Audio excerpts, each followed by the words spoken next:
आज की डेट में अगर एक साल में मुझे कोई कहे कि मुझे आकलन करना है, एनालिसिस करना है एक साल में, तो मुझे लगता है कि मैनी फोल्ड लोगों की प्रॉब्लम्स जो है वो बड़ी है। एक साल में ना तो किसी को गैस सिलेंडर मिले, ना फ्री इलेक्ट्रिसिटी मिली, ना राशन बढ़ पाया, ना लोगों को रोज़गार मिल पाया, ना लोगों का ऑनर एंड डिग्निटी रिस्टोर हो पाया। उमर साहब एक बड़े तजर्बाकार सियासतदान हैं और उनको भी इस बात के बारे में पूरी इल्मियत थी कि जो चुनाव वो लड़ रहे हैं वो चुनाव जो है वो यूनियन टेरिटरी में है और यूनियन टेरिटरी की पोजीशन जो है वो बड़ी वाज़ेह है और बड़ी क्लियर है। उमर साहब की सरकार जो है स्टेटहुड का बुलेट प्रूफ जैकेट पहन के उसके पीछे छुपना चाहती है।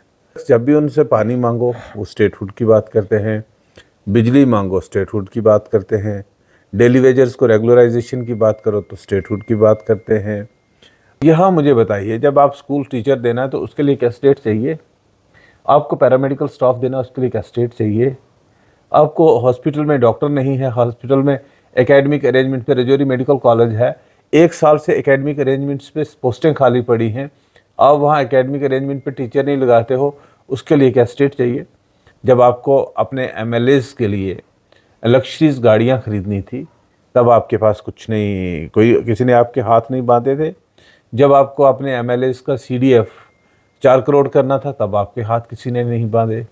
जब आपको अपने लिए बुलेट प्रूफ गाड़ियाँ खरीदनी थी तब आपके हाथ किसी ने नहीं बांधे।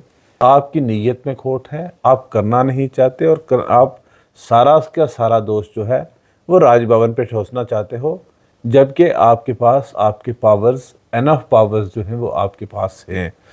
आज के दिन में जो जनता आपसे नाराज़ है, डिसअपॉइंटेड है, नाउम्मीद है, वो इसी वजह से है कि आपने लोगों के साथ धोखा किया है, खिलवाड़ किया है और लोग अपने आप को ठगा हुआ महसूस कर रहे हैं। इन्होंने कांग्रेस के अलायंस का बेनिफिट उठाया।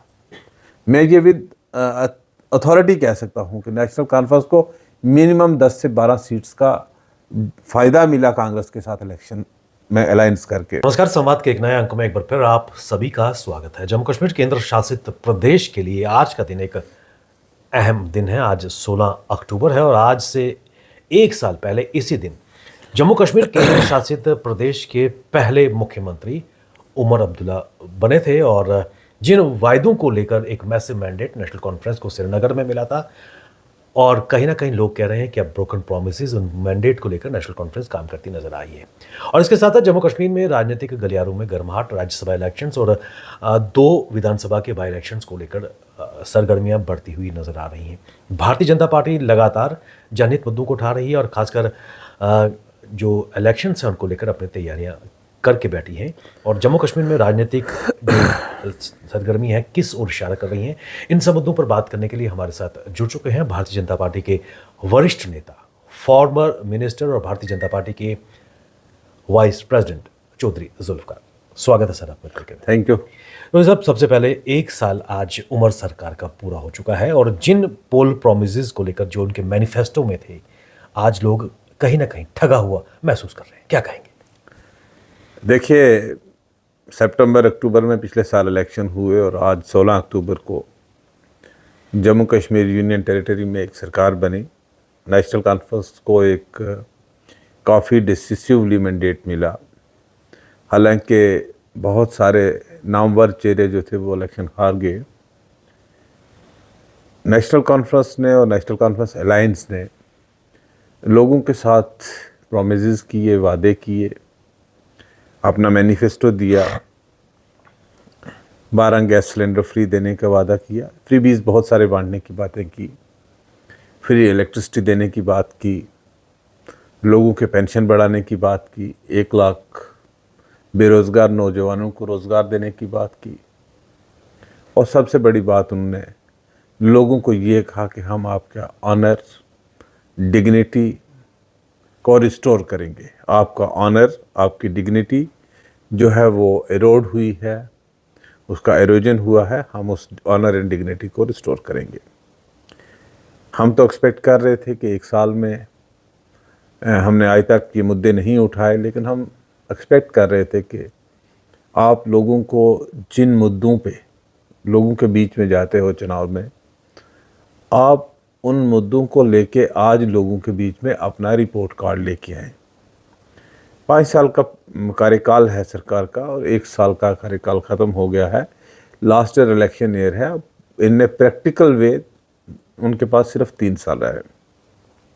1 साल में ना तो किसी को गैस सिलेंडर मिले, ना फ्री इलेक्ट्रिसिटी मिली, ना राशन बढ़ पाया, ना लोगों को रोज़गार मिल पाया, ना लोगों का ऑनर एंड डिग्निटी रिस्टोर हो पाया। और सबसे बड़ी बात जो मैंने ऑब्ज़र्व की इस पिछले पीरियड में, जब से उमर साहब ने सरकार संभाली है, तो मुझे सबसे बड़ी चीज़ जो लगी कि इनमें बहुत सारा कन्फ्यूजन है, क्लैरिटी नहीं है। वो हैं किधर हैं, वो चाहते क्या हैं, वो किस तरफ हैं। जब इलेक्शन की तकरीरें हम उनकी सुनते हैं तो उनकी तकरीरें बहुत हार्श हुआ करती थी। मरकज़ को टारगेट बनाने की बहुत बात की जाती थी, बीजेपी को बड़ा टारगेट करने की बातें की जाती थी। लेकिन चलते चलते चुनाव होता गया और मुझे लगता है लोगों के साथ धोखा हुआ है, खिलवाड़ हुआ है। लोगों के साथ कोई वादे पूरे नहीं किए इन्होंने और लोगों की प्रॉब्लम्स जो हैं वो डे बाय डे मल्टीप्लाई हुई हैं। और पिछले साल से आज की डेट में अगर 1 साल में मुझे कोई कहे कि मुझे आकलन करना है, एनालिसिस करना है 1 साल में, तो मुझे लगता है कि मैनीफोल्ड लोगों की प्रॉब्लम्स जो है वो बड़ी है।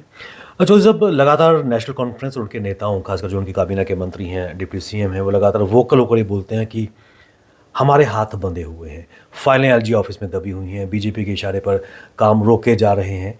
जबकि इसमें कोई दो राय नहीं है कि एक केंद्र शासित प्रदेश में एलजी महोदय के पास होम है, लॉ एंड ऑर्डर की सिचुएशन है और बाकी डिपार्टमेंट्स तो उमर अब्दुल्ला उनकी काबीना के पास हैं। ठगे हुए महसूस कर रहे हैं और कह रहे हैं कि बीजेपी उनको काम नहीं करने दे रही। देखिए, मैं बड़े स्पष्ट लफ्ज़ों में कहना चाहता हूँ कि उमर साहब की सरकार जो है स्टेटहुड का बुलेट प्रूफ जैकेट पहन के उसके पीछे छुपना चाहती है। आज लोगों को जवाब देने के बजाय जो लोगों के मसाइल का सलूशन का बात उनको करनी चाहिए थी, क्या डिलीवर किया उन्होंने, उसके बारे में बात करनी चाहिए थी। उसके बरक्स जब भी उनसे पानी मांगो वो स्टेटहुड की बात करते हैं, बिजली मांगो स्टेटहुड की बात करते हैं, डेली वेजर्स को रेगुलराइजेशन की बात करो तो स्टेटहुड की बात करते हैं। आप मतलब रूटीन के, आप म्यूनसिपैलिटी के कामों की बात करो तो वो स्टेटहुड की बात करते हैं। देखिए, एक चीज़ें बड़ी स्पष्ट हैं कि जब चुनाव हुआ 2024 का, तो चुनाव यूनियन टेरिटरी में हुआ और उमर साहब एक बड़े तजर्बाकार सियासतदान हैं और उनको भी इस बात के बारे में पूरी इल्मियत थी कि जो चुनाव वो लड़ रहे हैं वो चुनाव जो है वो यूनियन टेरिटरी में है और यूनियन टेरिटरी की पोजीशन जो है वो बड़ी वाज़ेह है और बड़ी क्लियर है। रीऑर्गेनाइजेशन एक्ट 2019 का 2020 का रीऑर्गेनाइजेशन एक्ट उनके सामने था और रीऑर्गेनाइजेशन एक्ट में पावर्स ऑलरेडी स्टैंड डिफाइंड है कि कौन से विषय हैं, कौन से टॉपिक्स हैं, कौन से सब्जेक्ट्स हैं जिन पे उपराज्यपाल महोदय को निर्णय लेने हैं और कौन से जो हैं सब्जेक्ट्स जिन पे यूटी गवर्नमेंट को काम करना है। मुझे लगता है कि सिर्फ एक्सेप्ट विशेषकर होम, लॉ एंड ऑर्डर और administrative services, that too all India administrative services, उन 3 विषयों को लेके छोड़ के कोई भी विषय ऐसा नहीं, कोई भी सब्जेक्ट ऐसा नहीं है जो सब्जेक्ट्स यूटी के पास ना हो। अब दिल्ली में हमारे डिफरेंसेस हो सकते हैं आम आदमी पार्टी के साथ, लेकिन आप देखेंगे कि दिल्ली में स्कूल भी चले, दिल्ली में हॉस्पिटल भी चले, दिल्ली में मोहल्ला क्लिनिक्स भी चली। यहाँ मुझे बताइए, जब आप स्कूल टीचर देना है तो उसके लिए क्या स्टेट चाहिए? आपको पैरामेडिकल स्टाफ देना है उसके लिए क्या स्टेट चाहिए? आपको हॉस्पिटल में डॉक्टर नहीं है, हॉस्पिटल में एकेडमिक अरेंजमेंट पे रजौरी मेडिकल कॉलेज है, 1 साल से एकेडमिक अरेंजमेंट्स पे पोस्टें खाली पड़ी हैं, आप वहाँ एकेडमिक अरेंजमेंट पे टीचर नहीं लगाते हो, उसके लिए क्या स्टेट चाहिए? जब आपको कुछ करना है तब आपको स्टेटहुड की ज़रूरत नहीं है। जब आपको अपने एमएलएज के लिए लग्जरीज गाड़ियाँ ख़रीदनी थी तब आपके पास कुछ नहीं, किसी ने आपके हाथ नहीं बांधे थे। जब आपको अपने एमएलएज का सीडीएफ 4 करोड़ करना था तब आपके हाथ किसी ने नहीं बांधे। जब आपको अपने लिए बुलेट प्रूफ गाड़ियाँ ख़रीदनी थी तब आपके हाथ किसी ने नहीं बांधे। लेकिन मेरा सिर्फ इतना मानना है कि आपकी नीयत में खोट है, आप करना नहीं चाहते और आप सारा का सारा दोष जो है वो राजभवन पे ठोसना चाहते हो, जबकि आपके पास आपके पावर्स एनफ पावर्स जो हैं वो आपके पास हैं, और अगर आप उन पावर्स को जनता की भलाई के लिए इस्तेमाल करते हैं तो मुझे लगता है आज के दिन में जो जनता आपसे नाराज़ है, डिसअपॉइंटेड है, नाउम्मीद है, वो इसी वजह से है कि आपने लोगों के साथ धोखा किया है, खिलवाड़ किया है, और लोग अपने आप को ठगा हुआ महसूस कर रहे हैं। मैं ही नहीं कहता, उनकी अपनी पार्टी के एक बहुत सीनियर वरिष्ठ नेता हैं आगारुल्लाह मेहदी, जो मेंबर पार्लियामेंट हैं। मुझे ज़्यादा तो उनका कुछ नहीं, लेकिन जो मैंने उनकी स्टेटमेंट्स पढ़ी हैं, उन स्टेटमेंट से तो लगता है कि उनकी पार्टी के अपने लोग भी, जो एनसी की विचारधारा के साथ जुड़े हुए लोग भी हैं, वो भी गवर्नमेंट का फेलियर और इनकी जो इनकंसिस्टेंट अप्रोच है toward solution of any problem, उसमें मुझे लगता है कि they are distracted from the basic approach of their party, their ideology and their approach to solve the problems and miseries of the people of Jammu and Kashmir. एक important चीज़ इन सब के बीच पिछले एक साल से जम्मू कश्मीर का युवा आक्रोशित नज़र आ रहा है, हताश नज़र आ रहा है, निराश नज़र आ रहा है, और वो इसलिए क्योंकि एक प्रोटेस्ट हुआ था जिसकी अगुवाई खुद एमपी आगा सईद मेहदी रऊल्ला ने मुख्यमंत्री आवास के बाहर युवाओं के साथ की थी। उसके बाद एक कैबिनेट सब कमेटी की फॉर्मेशन, 3 महीने की उसकी अंदर से रिपोर्ट देनी थी, और तीसरे महीने के आखिरी दिन वो रिपोर्ट सबमिट की गई। कैबिनेट में उस पर बात की गई और उसको फिर लॉ डिपार्टमेंट को भेजा गया। अभी तक वो पड़ी हुई वहाँ पर ही है, और कहीं ना कहीं रिजर्वेशन पॉलिसी को लेकर उमर अब्दुल्ला अभी तक क्लियर नहीं है। युवा भी कहीं ना कहीं हताश नजर आ रहे हैं। देखिए, सबसे बड़ी बात यह है कि अनएम्प्लॉयमेंट जो है वो मैनीफोल्ड बढ़ रही है, बेरोज़गारी आसमान को छू रही है। आप अगर पुलिस डिपार्टमेंट को देखेंगे तो पुलिस डिपार्टमेंट में रिक्रूटमेंट नहीं है। आपको ऑफिसर्स मिलेंगे पुलिस में, लेकिन कांस्टेबल दिखाई नहीं देता। आप स्कूल्स में चले जाओ तो पिछले 12 साल से कोई रिक्रूटमेंट टीचर्स की नहीं है। आप दूसरे डिपार्टमेंट में चले जाओ तो कोई फ्रेश रिक्रूटमेंट नहीं है। दफ्तरों की जो कैडर स्ट्रेंथ थी वो धीरे धीरे रिड्यूस होती जा रही है, और बच्चे पढ़ रहे हैं, डिग्रियां हासिल कर रहे हैं, प्रोफेशनल डिग्रीज हासिल करने के बाद भी उनको एम्प्लॉयमेंट नहीं मिल रहा। ये तो एक अनएम्प्लॉयमेंट इशू था, और जो उमर सरकार को एक अपनी पहली प्रायोरिटी पे रिजॉल्व करना चाहिए था। बेसिकली अब आने वाला जो ये डिकेड है, या आने वाला कुछ समय जो है, वो ये जेनजी जो है, जो जनरेशन ये है जेनजी, इस जेनजी जनरेशन के आक्रोश का सामना करना पड़ेगा। बिल्कुल। अगर रूलर्स अपने आप को आज की डेट में अमेंड नहीं करेंगे तो they will face the same circumstances. बच्चों का एंगर जो है वो जेन्युइन है, और वो एंगर जो है वो बहुत हद तक मुझे लगता है कि इसको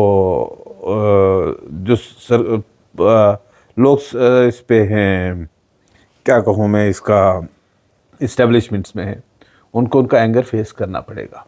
रही बात दूसरी, एक तो कंक्रीट पॉलिसी रिक्रूटमेंट को लेके चाहिए। आप गवर्नमेंट में कितने रिक्रूटमेंट दे पाते हो, नहीं दे पाते हो, दैट्स ए वन इशू। उसमें आपको अपनी वजह पॉलिसी होनी चाहिए।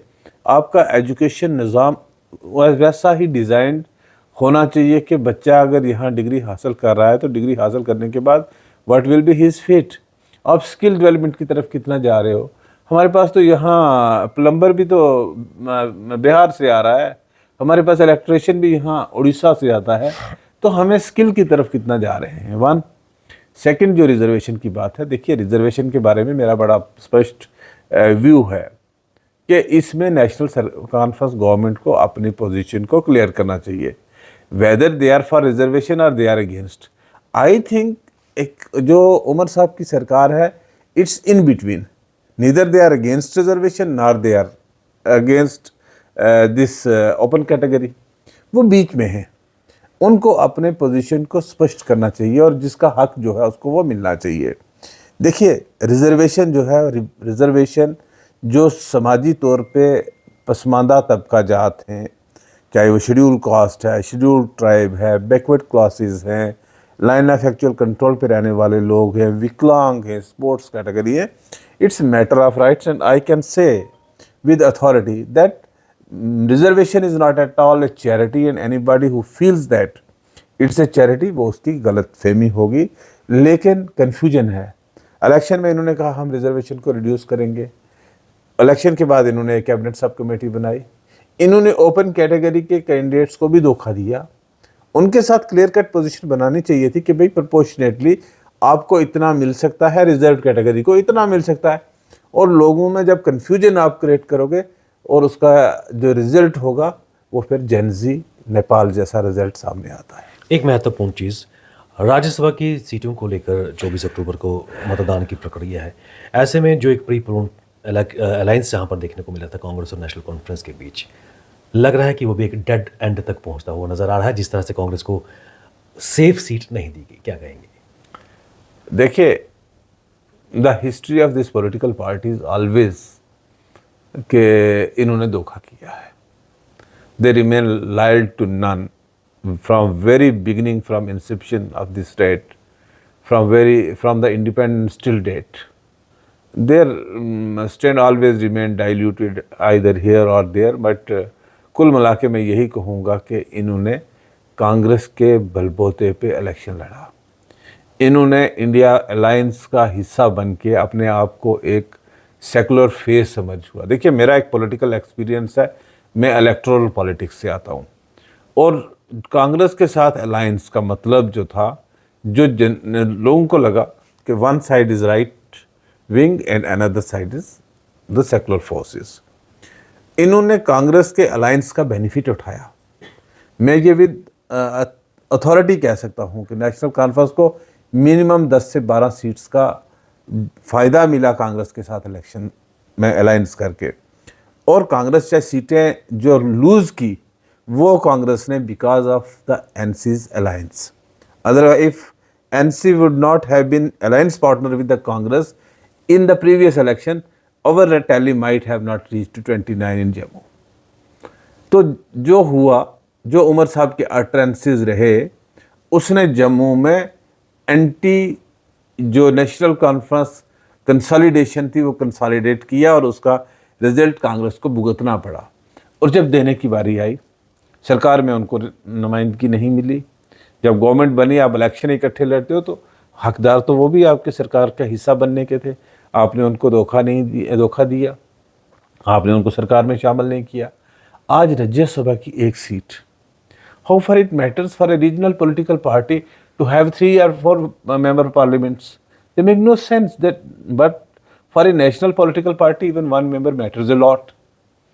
अगर उन्होंने इनसे एक सीट मांगी और वो भी उन्होंने अनसेफ सीट ऑफर की कांग्रेस को, where there is no chance of winning, कोई प्रॉस्पेक्ट अर्थमेटिक नहीं बताता है कि जहाँ पे 4th सीट जो है वो अलायंस जीतता, उन्होंने 4th सीट ऑफर की। आई थिंक इट वाज एक मजाक जो है वो कांग्रेस के साथ किया गया।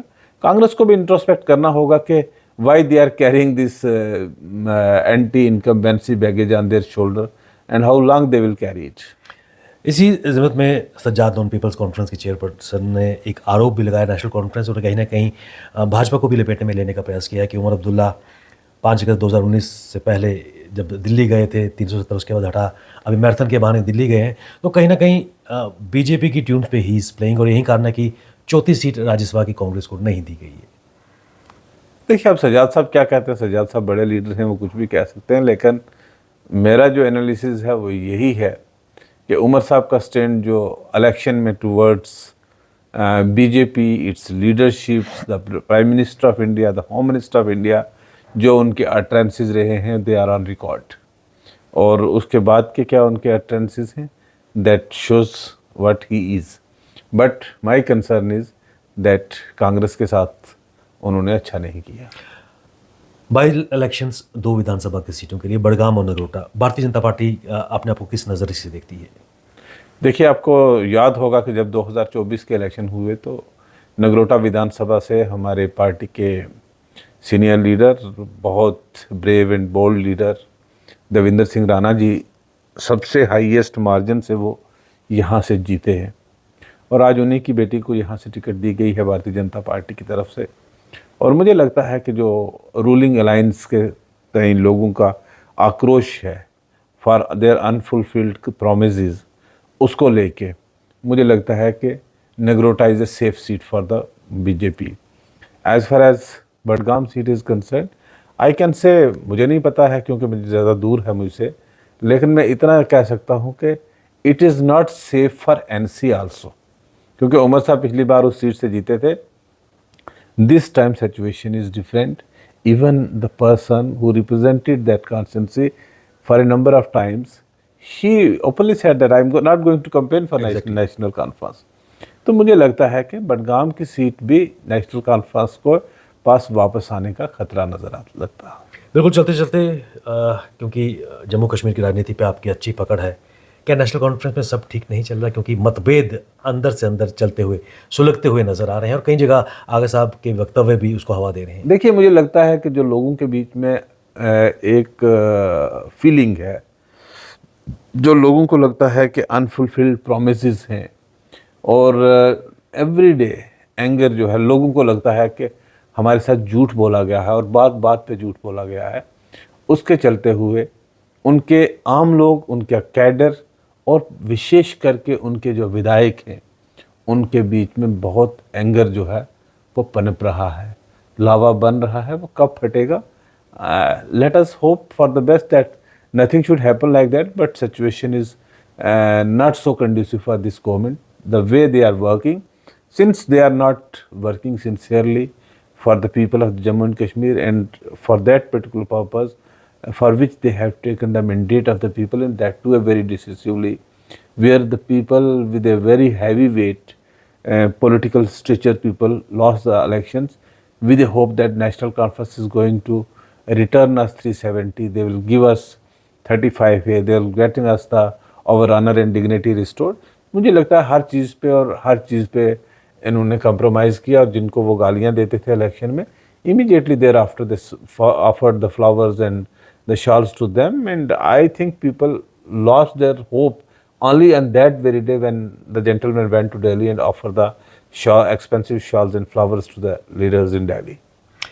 जो जब आपने अपने कीमती समय निकाला हमारे साथ जम्मू कश्मीर के राजनीतिक गलियारों में जो इस वक्त डेवलपमेंट हो रही है उस पर अपने आप में इनसाइट्स दिए, आपका बहुत बहुत शुक्रिया। Thank you.